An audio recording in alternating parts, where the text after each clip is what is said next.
scales somewhere around.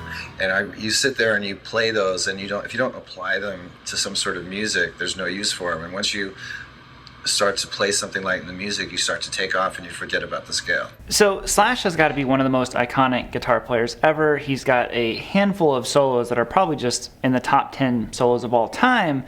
And one of the things we might not associate with him, and Slash kind of downplays it himself, is how much he knows on the guitar. You know, theory-wise, a lot of times all these rock guitar players, we just assume they don't know much. They play with their heart and soul. They don't need scales and theory.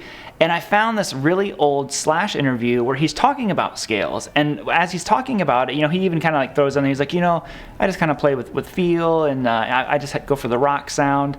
But if you pay attention to what he's showing and doing, he knows a lot more. So if you think that a lot of these guys like Slash, Angus, any of these players don't know a lot of theory, you're totally off, because they know a lot. It's really important to study this stuff, have it under your fingers, and what you do with it is kind of your own thing. I stick with as many different rock positions as I can get, and what changes them is, like, okay, say we're playing in C, right? And we're playing, 1-4-5 progression. Now, if you do want tabs for the stuff I'm going to play, that'll be linked down below in the description. You can also check out my free guitar course, also linked down below in the description. So right off the bat, you hear Slash say, he goes for the rock sound. And then we quickly hear him play C minor pentatonic, and then a little bit later he plays C major pentatonic. And this is really important because this encompasses,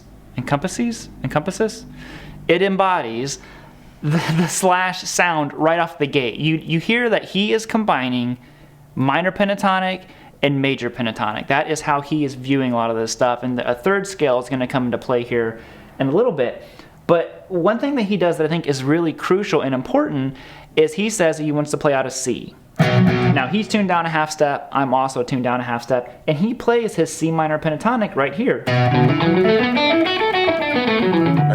Which I thought was really cool, because a lot of times people like to start root position or position 1 on the low E string. So it shows, for one, that Slash is very comfortable kind of just playing anywhere. His hand just happened to be here when he played a C chord, and he went right into the scale. And not only did he go into the scale, he played like 5 positions of it. I mean, he was like right into it. Without thinking of it, he was just playing through his C minor pentatonic scale. So to me, that already shows there's a lot of understanding of the minor pentatonic scale starting from anywhere. Now the next thing he does, and he starts in the same position, starting on your A string instead of the low E, is he talks about the second scale that he uses a lot, which is the major pentatonic. And he goes like this. And he even references, he's like, well, that's kind of more of an A thing, and when you're dealing with C major, A minor pentatonic, they're actually the same exact scale. You'll hear people talk about their relative minors when it comes to this stuff, and obviously Slash knows what's happening. He's like, that's more of an A thing, but he knows that it's also C major. So again, he's showcasing that he has a lot more theory than what you might initially think. And he even says that whenever he's playing, he's not necessarily thinking of like, oh, this chord's happening, this, I can play this note. He kind of goes with his ear more, but there's still this foundation of all of this theory in there. So if you have ever been turned off to wanting to learn some scales and stuff, don't do it. There's a lot out of it. You don't have to use them and sound like an exercise all the time, but they're there to help. Now, what I want to do here is, because what Slash immediately does is he starts combining the two, and I really feel like in these types of videos, whenever you see a guitar player just kind of sitting there playing, noodling around, you hear what's going through their mind in a way that you can't always hear it whenever they're trying to like show you an actual exercise. So what Slash does is he goes like this. He goes, right there, already cool. Anyway, and those are two, and then you just start breaking them up like so you go into it. No, not a third. A seventh into it. You hear Slash say like, oh, it's a third. Oh, he goes, no, it's not my third. That's my 7. It's a flat 7. So again, there's constant little nuggets in here that Slash knows what's going on. He knows a lot more than what he probably lets on that he actually knows about the theory and the notes that he's playing. So why that's so cool is because he played a major line. Now what I'm doing is I'm gonna play 3rd fret on the A string, 5th fret, and I slide up to 7th fret, and all this stuff is tabbed for you. Okay, right there, that's just straight major scale. Then he goes to 5 on the D, 7, and then 8th fret on the D string. That's your flat 7. So he has jumped from his major pentatonic into minor all of a sudden. And anytime you hear Slash's style of playing, that's what he's always doing. He's constantly jumping minor to major. You heard the little intro solo, which is from the November Rain, the 3rd solo. And you know, a lot of people will say maybe that's harmonic minor is a good way to look at that, which you could if you want to, you know, go that route. But I would guess that Slash is maybe just thinking, oh, that's a B note, which that's just part of his C major pentatonic. So right away you have that right there, and I think that's really, really cool because it showcases what he's thinking. He's thinking, oh, major, let's throw in some minor all of a sudden so it's not the same all the time. Now a little bit later, Slash plays another lick. He goes like this, you know, or something very similar to that in the video. And what's happening here is, again, he's linking major and minor. Think about it, he started major, that's major, and then right here's his minor note. Right there. It gives you a nice little chromatic passage. He adds a string skip to get back to his root note, walks it down, goes back to 5th fret, and that resolves it to a root note. Now what I did is I combined both of those licks together and you get a pretty dang cool lick.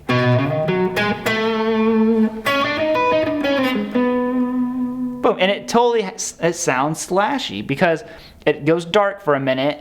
He has this like country twang in his playing a lot of the times that I always like. And it's just linking the two together. You know, you pretty much played through 3 different positions of C major, incorporating a little bit of minor in there. But if you're doing a really sort of real minor stuff, then you have the flat 6. Let's add one more piece to the puzzle here, because again, Slash later talks about how he's going into straight minor. So you have your minor pentatonic, you have your major pentatonic, and then he talks about like actual minor, or in modal terms, it's Aeolian, the Aeolian mode, which is known as your C minor scale. And something Slash kept commenting on was, of course, incorporating the minor 3rd and the flat 6. And the flat 6 is something that we've all heard. It's in a very famous solo, a little something called Stairway to Heaven. Whenever Page goes down that run, right there. That, and you can tell Slash actually plays a very similar run a little bit later in the video. I'm like, oh, he's totally getting this from Jimmy Page. You have that now, so he's incorporating that into the puzzle. So that is a note that he likes because it has that really dark sound. It clashes with the major sound of the major pentatonic scale.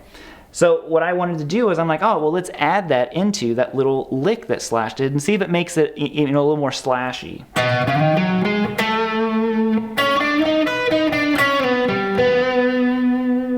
And it totally did. I'm like, oh, there it is. There's that darkness that he always has in his playing.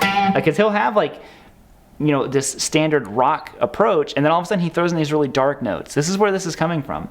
So if you don't know your actual minor scale, you know, it's very similar to the pentatonic. There's just 2 extra notes involved in it.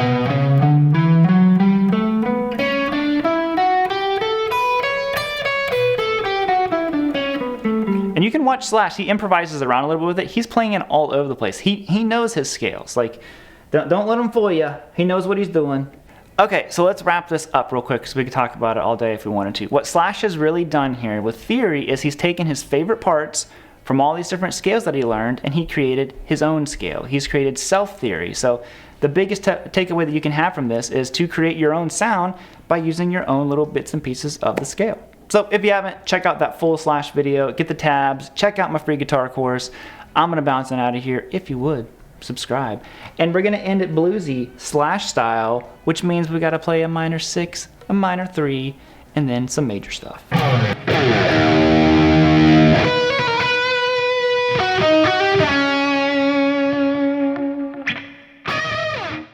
every kid has a book of scales somewhere around, and you sit there and you play those, and if you don't apply them to some sort of music, there's no use for them.